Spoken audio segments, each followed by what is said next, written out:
en avril 1945, dans le camp de Bergen-Belsen, en Allemagne.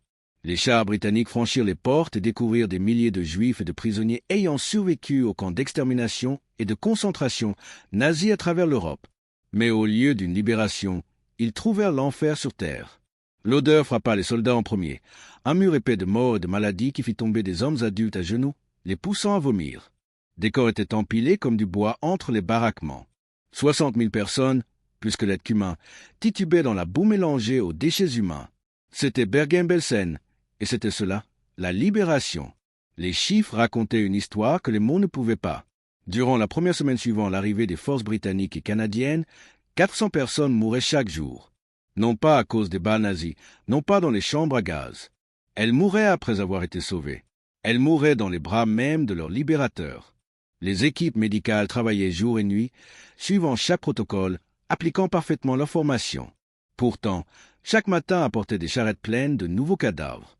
Le nombre de morts grimpa à 2000, puis 3000, puis 4000. À ce rythme, les commandants britanniques firent un calcul sombre. 30 000 autres personnes mouraient dans les 2 mois suivants, même avec les meilleurs soins médicaux que les Alliés pouvaient fournir. L'approche conventionnelle semblait évidente à tous les médecins du camp. Nourrir les affamés lentement, leur donner de l'eau propre, traiter les maladies, les garder au chaud, les laisser récupérer naturellement. C'était la science médicale, prouvée par des décennies de pratique. Ces méthodes avaient permis de sauver des milliers de soldats blessés. Il n'y avait aucune raison pour qu'elles ne fonctionnent pas ici. Mais cela ne fonctionnait pas. Les prisonniers qui mangeaient leur premier vrai repas depuis des mois mouraient en quelques heures, leurs estomacs rétrécis incapables de supporter la nourriture. D'autres buvaient trop d'eau trop vite et leur cœur s'arrêtait simplement. Le typhus se répandait plus vite que les médecins ne pouvaient le traiter. Les médicaments étaient corrects. La nourriture était correcte. L'eau était propre. Tout était fait correctement. Et pourtant, les gens continuaient de mourir à un rythme qui choquait même les vétérans les plus aguerris. Les officiers médicaux supérieurs organisèrent réunion après réunion. Ils analysèrent les graphiques, discutèrent des plans de traitement, amenèrent plus de fournitures, plus de médecins, plus d'infirmières. Rien ne changea. Un colonel britannique finit par dire les mots que personne ne voulait entendre. Ces pertes sont inévitables. Vu l'état dans lequel se trouvent ces gens, nous devrions considérer que nous avons de la chance si la moitié d'entre eux survivent. Nous faisons tout ce qui est possible. Les experts avaient parlé. Les meilleurs esprits de la médecine militaire avaient conclu. 30 000 morts supplémentaires étaient simplement le prix de la libération. Une tragédie, oui, mais inévitable.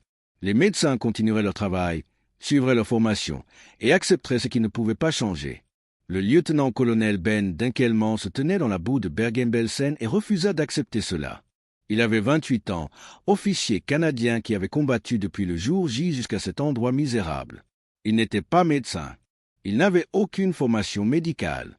Il était un soldat, rien de plus. Mais il était aussi juif, et les personnes mourantes devant lui étaient les siennes. Chaque visage lui rappelait sa grand-mère, ses cousins, les familles qu'il connaissait à Toronto. Il les regardait mourir, et quelque chose en lui se brisa. Dinkelman parcourut le camp pendant des heures, ignorant l'odeur, se forçant à tout regarder. Il vit les baraquements où 50 personnes entassées occupaient un espace prévu pour 10. Il vit la pompe à eau unique servant des milliers de prisonniers. Il vit la tente médicale où les médecins traitaient les patients un par un, lentement, tandis que des centaines attendaient dehors dans le froid. Il vit le système. Et il vit pourquoi il échouait. Cette nuit-là, il s'assit dans sa tente et prit des notes à la lueur d'une lampe. Sa main tremblait, non pas de froid, mais de colère. L'armée tentait de sauver des individus alors qu'il fallait sauver une population entière. Chaque protocole, chaque règle du manuel médical était conçue pour des situations normales. Celle-ci ne l'était pas. C'étaient 30 000 personnes mourant parce que le livre de règles n'avait pas de chapitre pour l'enfer. L'idée lui vint complètement formée. Simple, dangereuse, si folle qu'il faillit l'ignorer. Les déplacer, tous, les sortir de ce piège mortel et les disperser dans une douzaine de lieux où ils pourraient être correctement soignés. Déplacer les plus malades d'abord, ceux qui mourraient s'ils restaient un jour de plus. Les déplacer vite. Les déplacer maintenant. Les déplacer même si le transport lui-même était risqué. Il savait ce que diraient les médecins. Transporter des patients en état critique était dangereux. Le stress pouvait les tuer. Il valait mieux les stabiliser sur place. C'était le B.A bas de la médecine. Dinkelman regarda ses notes. 400 morts par jour. Voilà ce que coûtait la stabilité. Voilà le prix du respect des règles. Il prit sa décision. Le lendemain, il présenterait son plan aux officiers supérieurs. Il s'attendait à ce qu'on se moque de lui, qu'on le menace même de sanctions disciplinaires. Il n'était qu'un officier de combat avec une idée folle, contre des experts qui connaissaient la médecine mieux que lui ne la connaîtrait jamais. Mais il avait un avantage que les experts n'avaient pas. Il n'avait rien à perdre. Les médecins avaient leur réputation, leur protocole, leur fierté professionnelle. Dunkelman n'avait que les visages des mourants et la conviction inébranlable que regarder mourir des gens en respectant les règles, ce n'était pas de la médecine. C'était simplement un meurtre lent avec de la paperasse. La lampe vacilla dans sa tente. Un autre soir tomba sur Bergen-Belsen. Le matin venu, 400 autres mouraient si personne n'accomplissait l'impossible. Le lendemain matin, Dunkelman entra dans la réunion du commandement avec un dossier rempli de chiffres et un plan qui pourrait lui valoir une cour martiale. La tente était pleine d'officiers britanniques, de médecins, de responsables logistiques. Des cartes couvraient les tables. Les graphiques montraient les taux de mortalité grimper comme une fièvre impossible à briser. Il attendit son tour, observant des médecins chevronnés secouer la tête devant des problèmes sans solution. Quand il se leva, la pièce se tut. Il était le plus jeune officier présent, le Canadien sans formation médicale parlant à des experts. Il ouvrit son dossier et commença. Nous devons déplacer 34 000 personnes hors de ce camp en 72 heures. Le silence se transforma en rire, puis en murmure furieux, puis en rejet total. Un colonel médical britannique se leva, le visage rouge. Vous voulez déplacer des patients mourants? Vous les tuerez plus vite que le typhus. Asseyez-vous, lieutenant-colonel. Laissez la médecine aux médecins. Dunkelman ne s'assit pas. Il sortit sa première page de calcul. En ce moment, 400 personnes meurent ici chaque jour. C'est un taux de mortalité quotidien de 12%. Si nous les transférons dans des installations propres et espacées, même si nous en perdons 3% pendant le transport, nous en sauvons 9%. Cela fait 360 vies sauvées chaque jour. Chaque jour perdu, ce sont ces vies perdues. Sa voix était ferme, mais ses mains serraient le dossier si fort qu'elle froissait les pages. Le personnel médical s'opposa avec force. Déplacer des patients critiques nécessitait des ambulances, des équipes de transport formées, un équipement adéquat. Il n'avait rien de tout cela. Les routes étaient endommagées par la guerre. Le temps était froid et humide. Les patients mouraient au fond des camions, secoués par les routes défoncées, perdant du sang ou sombrant dans le choc avant d'atteindre leur destination. C'était de la folie. Logistiquement impossible. Médicalement irresponsable. Dunkelman demanda une seule chance de prouver sa théorie. Donnez-moi 500 des patients les plus gravement malades. Donnez-moi tous les camions que vous pouvez libérer. Laissez-moi les déplacer sur 15 kilomètres jusqu'à la ville la plus proche avec des bâtiments intacts. Si j'ai tort, je ne remettrai plus jamais en question les décisions médicales.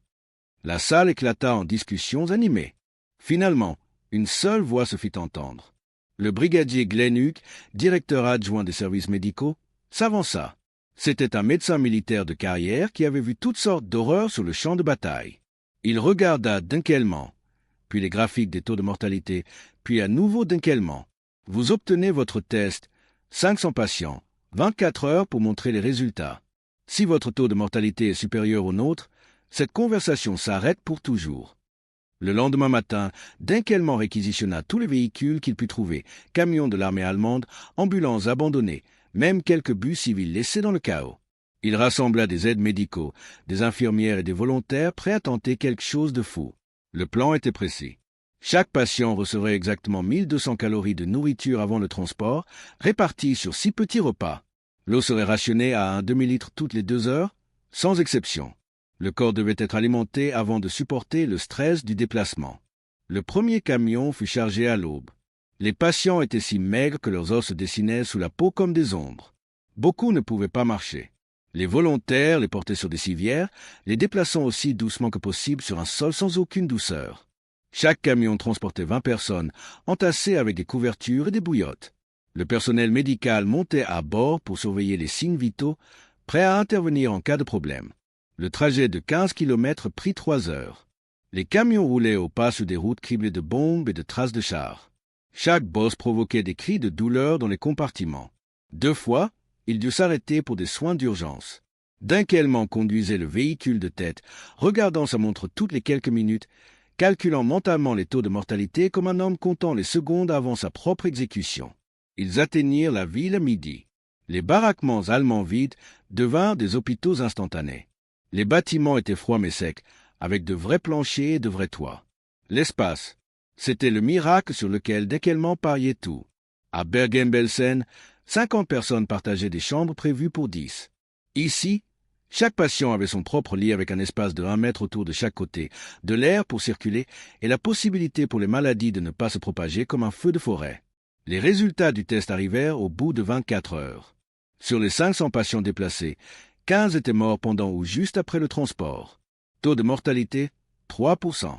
Au camp principal de Bergen-Belsen, 60 patients du même groupe initial de 500 qui étaient restés sur place étaient morts. Exactement 12%, comme les statistiques l'avaient prédit. Deckelman venait de prouver que déplacer des mourants était plus sûr que de les laisser mourir sur place. Le brigadier Hugues examina les chiffres 3 fois. Il parcourut les nouvelles installations, vérifiant les patients, parlant au personnel médical. Les survivants n'étaient pas en bonne santé, pas selon aucun critère, mais ils étaient vivants. Et surtout, ils s'amélioraient loin de l'enfer contaminé du camp principal. La médecine de base fonctionnait réellement. Les blessures commençaient à guérir. La fièvre disparaissait. Les corps retrouvaient leur capacité de lutte. Hugues prit sa décision. Deckelman obtiendrait l'opération complète. 200 véhicules, tout ce qu'il pouvait réquisitionner dans les camps allemands. 2000 prisonniers de guerre allemands seraient employés comme main-d'œuvre pour transporter les fournitures et préparer les installations. 400 personnels médicaux seraient réaffectés pour soutenir l'opération. Le haut commandement britannique serait informé après coup, car demander la permission aurait signifié des retards, et les retards signifiaient la mort. La logistique était colossale. Deckelman devait déplacer 34 000 personnes vers 12 sites différents en 8 jours, soit plus de 4 000 personnes par jour. Chaque site nécessitait des lits, de la nourriture, de l'eau, des médicaments et du personnel. Il devait transformer des baraquements allemands, écoles, usines et entrepôts en hôpitaux fonctionnels du jour au lendemain. Les fournitures devaient être localisées, les camions circulaient sans cesse, et chaque patient avait besoin d'un plan de soins individuel. Deckelman travaillait 20 heures par jour, dormant dans les camions entre les convois. Il créa un système où les soins continuaient pendant le transport. Les infirmières accompagnaient chaque véhicule. La nourriture et l'eau étaient administrées selon le calendrier. Les patients étaient constamment surveillés. Les camions devinrent des hôpitaux mobiles, maintenant les gens en vie jusqu'à ce qu'ils atteignent un endroit où ils pouvaient réellement se rétablir. Le premier jour complet d'opération déplaça 8000 patients. Le taux de mortalité tomba à 3% dans toutes les installations. Comparé aux 12% mourant quotidiennement dans le camp principal, c'était une révolution. Une révolution simple, brutale, belle, construite sur l'idée radicale que parfois sauver des vies signifiait en risquer d'autres. L'establishment médical regardait en silence, stupéfait, alors qu'un soldat non formé faisait ce que l'on disait impossible. Deckelman ne célébra pas. Il était trop occupé à planifier les convois du lendemain. 34 000 vies dépendaient d'une idée folle parfaitement exécutée pendant 8 jours consécutifs. Le temps pressait. Les chiffres racontaient une histoire qui changeait tout. Avant l'évacuation, le camp principal de Bergen-Belsen enregistrait 400 à 500 morts chaque jour. Les corps étaient empilés devant les tentes médicales chaque matin, un conte macabre qui ne diminuait jamais, peu importe les efforts des médecins. Après le début de l'évacuation, les décès dans les 12 installations tombèrent à 50 à 80 par jour, soit une réduction de 85% de la mortalité. 3400 vies qui auraient été perdues durant la première semaine furent sauvées grâce aux camions, aux baraquements allemands et au refus d'un homme d'accepter l'inévitable. Sur 8 jours, 187 véhicules firent d'innombrables allers-retours entre Bergen-Belsen et le réseau dispersé d'hôpitaux improvisés. Deckelman utilisa tous les camions, bus et ambulances allemands qu'il pouvait réquisitionner. 2000 prisonniers de guerre allemands, qui quelques semaines plus tôt combattaient les Alliés, portèrent désormais des survivants juifs sur des civières et installèrent des lits dans des entrepôts vides. 400 personnels médicaux travaillaient en équipe, créant une seule journée interminable de triage, transport et traitement. L'opération déplaça 34 000 personnes, l'équivalent de vider une petite ville en un peu plus d'une semaine. Le haut commandement britannique ne réagit pas par des félicitations. 3 jours après le début de l'opération, Deckelman reçut un message urgent pour se présenter au quartier général. Il entra dans une salle pleine d'officiers supérieurs qui le regardaient comme s'il avait commis un crime. Un général frappa violemment sur son bureau et exigea de savoir sur quelle autorité Deckelman avait réquisitionné des véhicules ennemis, utilisé des prisonniers pour le travail et déplacé des patients contre l'avis explicite des médecins. Vous n'êtes pas médecin, dit le général, la voix aussi tranchante que du verre brisé. Vous avez mis des vies en danger, gaspillé des ressources et créé un cauchemar logistique. Nous envisageons une cour martiale pour usage non autorisé des ressources ennemies et mise en danger imprudente. Dunkelman se tint au garde à vous et ne dit rien. Il n'y avait rien à dire. Il avait enfreint les règles, ignoré la chaîne de commandement et pris des décisions bien au-dessus de son autorité. Selon tous les standards militaires, il méritait une punition. Mais selon tous les standards humains, il avait sauvé 28 000 vies par rapport au nombre de morts prévus. Les mathématiques étaient simples, même si le protocole militaire ne l'était pas. Le brigadier Hugues arriva à l'audience sans invitation et se tint aux côtés de Dunkelman. Il portait un dossier épais contenant des rapports médicaux, des certificats de décès et des statistiques de survie. Hugues était un officier respecté de carrière, quelqu'un que les généraux ne pouvaient pas facilement ignorer. Il ouvrit son dossier et lut les chiffres à voix haute. 12% de mortalité quotidienne avant l'évacuation, 3% pendant et après. Perte projetée de 30 000 vies d'ici fin mai. Perte réelle, moins de 2 000 à ce jour. Il leva les yeux de ses papiers. Faites-lui passer une cour martiale si vous voulez, mais expliquez d'abord au monde pourquoi vous punissez l'homme qui a sauvé Bergen-Belsen. La menace de cour martiale s'estompa, mais ne disparut pas complètement. Dunkelman poursuivit son travail sous un nuage de désapprobation officielle, conscient qu'une seule erreur majeure pourrait mettre fin non seulement à l'opération, mais à toute sa carrière militaire. L'opposition venait de toutes parts. Les hôpitaux militaires traditionnels et les navires-hôpitaux attendaient dans les ports des zones arrières, conçus pour recevoir des patients stables pouvant survivre aux procédures d'évacuation standard. Ces installations disposaient d'équipements appropriés, d'un personnel formé et de fournitures médicales complètes. Elles restaient en grande partie vides tandis que les hôpitaux de campagne de Dunkelman fonctionnaient à 300% de leur capacité dans des bâtiments à peine équipés d'eau courante. Les officiers médicaux écrivirent des plaintes formelles. Les méthodes de Dunkelman étaient dangereuses. Ils affirmaient qu'il improvisait, qu'il ne pratiquait pas la médecine. Ces taux élevés de survie étaient dus à la chance, pas à la compétence. Tôt ou tard, un camion aurait un accident ou une installation serait touchée par une épidémie et des centaines mourraient en même temps. Alors, tous verraient que l'approche traditionnelle, plus lente et plus prudente, avait raison depuis le début. Mais les accidents ne vinrent pas. Les épidémies ne se propagèrent pas. Le taux de mortalité continua de chuter. Les méthodes alternatives s'avérèrent moins efficaces d'une manière indiscutable. Les navires-hôpitaux conçus pour 200 patients n'accueillirent que 50 personnes de Bergen-Belsen, toutes dans un état stable, nécessitant des soins minimes. L'évacuation traditionnelle vers les hôpitaux arrières prenait des semaines à organiser, nécessitait une paperasse énorme et ne pouvait gérer que de petits nombres. Au moment où les procédures officielles approuvaient les transports, les patients étaient déjà morts. Le système de Dunkelman était brut et chaotique, mais il était rapide et fonctionnait. Une survivante, Adasa Rosnoft, qui deviendrait plus tard une voix importante pour les survivants de l'Holocauste, déclara des années plus tard. La différence entre le camp principal et les sites d'évacuation était la différence entre la mort et la vie.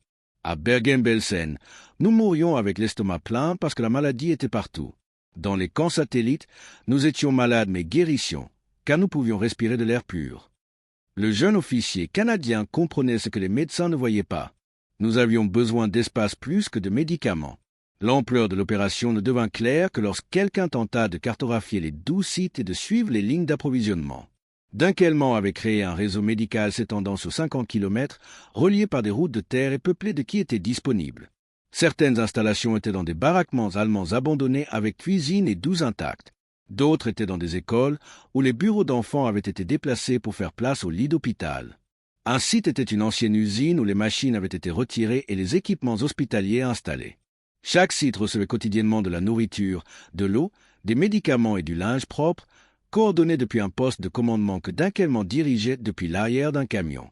La brume matinale roulait sur ces hôpitaux improvisés comme une couverture douce, portant l'odeur de désinfectants et de pommes de terre bouillies. Les moteurs des camions grondèrent au loin, apportant la prochaine cargaison de patients ou de fournitures. Des prières en yiddish se mêlaient aux ordres en allemand alors que les prisonniers transportaient des caisses de médicaments et que les survivants assez forts pour se tenir debout aidaient ceux encore trop faibles pour bouger. Des mains émaciées s'accrochaient aux couvertures de l'armée britannique. La laine rugueuse, le premier vrai réconfort ressenti depuis des années. L'odeur de la mort commença lentement, presque impossible, à disparaître, remplacée par le parfum vif et propre de l'antiseptique et l'odeur terreuse de vrais repas cuisinés dans de vraies cuisines. Les rapports officiels britanniques déposés en mai 1945 décrivaient une amélioration de la coordination médicale et des protocoles de traitement à Bergen-Belsen. Ils mentionnaient les nouvelles installations satellites et une meilleure distribution des fournitures. Ils saluaient l'approche innovante des cadres médicaux pour le contrôle du typhus et la récupération nutritionnelle. Le nom de Dunkelman n'apparaissait nulle part dans les registres officiels. Un jeune officier canadien sans formation médicale ne correspondait pas au récit officiel de la médecine militaire professionnelle, résolvant une crise sans précédent. Mais les survivants savaient. Ils savaient que les camions étaient venus quand les médecins disaient que les déplacés les tueraient. Ils savaient quel jeune officier parcourait chaque jour les installations, vérifiant les patients, criant après les sergents d'approvisionnement, s'assurant que la nourriture arrivait à l'heure. Ils savaient que quelqu'un avait refusé de les laisser mourir tranquillement selon les règles et avait brisé chaque règle pour les laisser vivre bruyamment, obstinément et contre toute attente. 34 000 personnes connaissaient la vérité, même si les rapports officiels ne la reflétaient pas. Quelques semaines plus tard, la guerre prit fin et Dunkelman rentra au Canada. Il ne parla pas de Bergen-Belsen. Quand on lui demandait son service, il parlait des opérations de combat, des plages du jour J et des villes allemandes libérées. Il ne mentionnait ni les camions, ni les mourants, ni les 8 jours qui avaient sauvé 34 000 vies. Ce n'était pas de la modestie qui le faisait taire. C'était quelque chose de plus profond, ce qui arrive quand une personne voit le pire de l'humanité et doit ensuite vivre dans un monde qui veut oublier. Mais l'armée n'oublia pas ce qu'il avait prouvé, même si son nom était oublié. En 1950, l'OTAN adopta des protocoles d'évacuation de masse directement inspirés des méthodes de Dunkelman. L'idée était simple mais révolutionnaire. Face à des situations catastrophiques où la médecine traditionnelle échoue, déplacer les personnes en premier et soigner ensuite. Créer de la distance entre les patients et la source de leur souffrance. Écartez-les.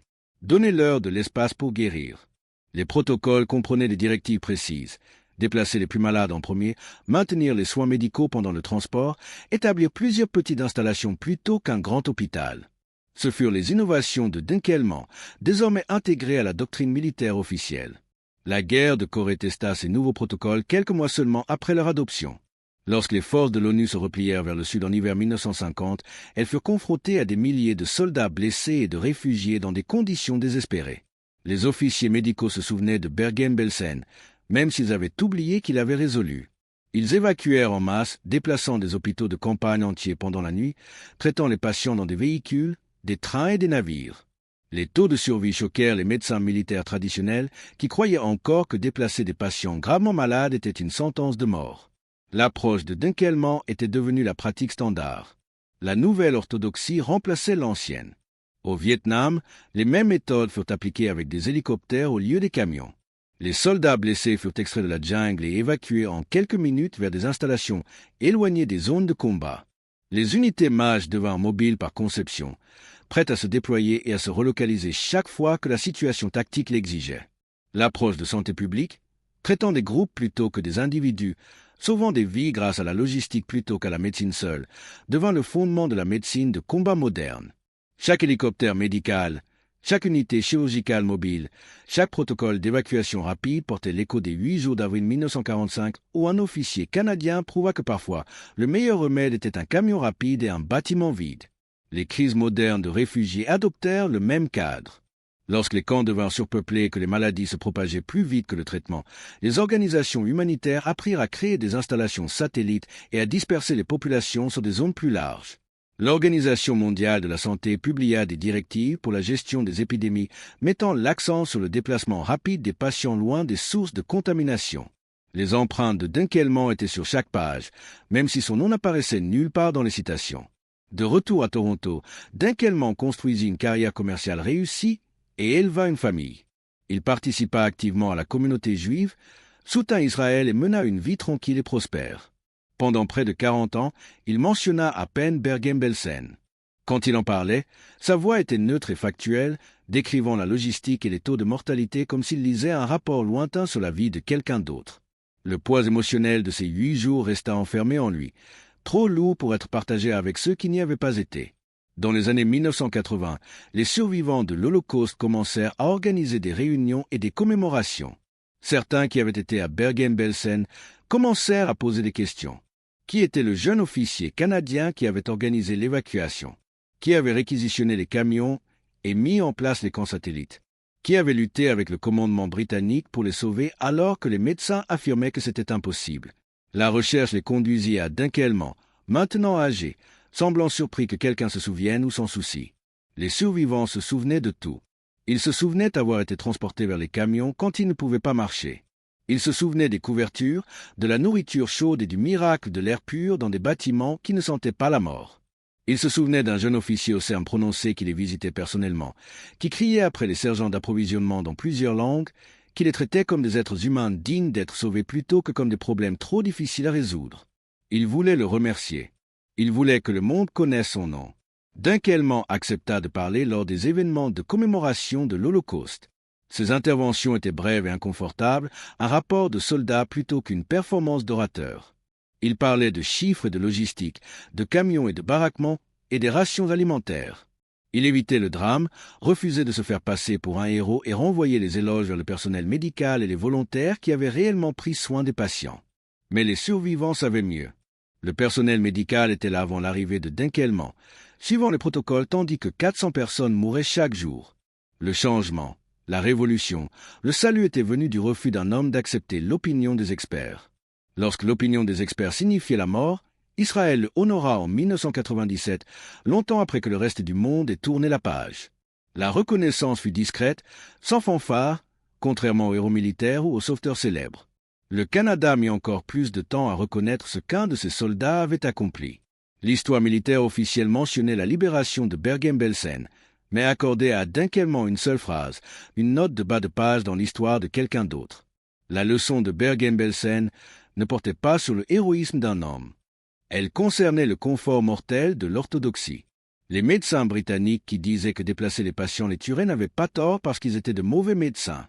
Ils avaient tort parce qu'ils étaient de bons médecins suivant de bons protocoles dans une situation où le « bon » n'était pas suffisant.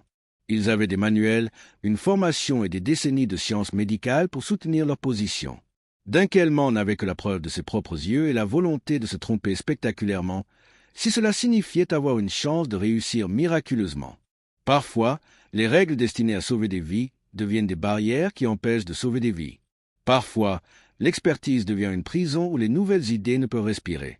Parfois, la chose la plus importante qu'une personne puisse faire est de regarder une situation impossible, d'ignorer tout ce qui explique pourquoi rien ne peut être fait et de le faire quand même. Dunkelman n'était pas plus intelligent que les experts médicaux. Il n'était pas plus courageux que les soldats qui avaient combattu à travers l'Europe. Il était simplement prêt à être traité de fou si la folie était ce qu'il fallait pour sauver 34 000 personnes. L'histoire aime se souvenir des moments dramatiques, les portes qui s'ouvrent, les camps libérés, les prisonniers délivrés. Ce sont les images qui remplissent les manuels et les documentaires. Mais la libération n'est pas un moment. C'est un processus. Ce sont des camions, des baraquements, des rations alimentaires, des soins médicaux et 1000 petites décisions logistiques qui font la différence entre survivre à la liberté ou en mourir.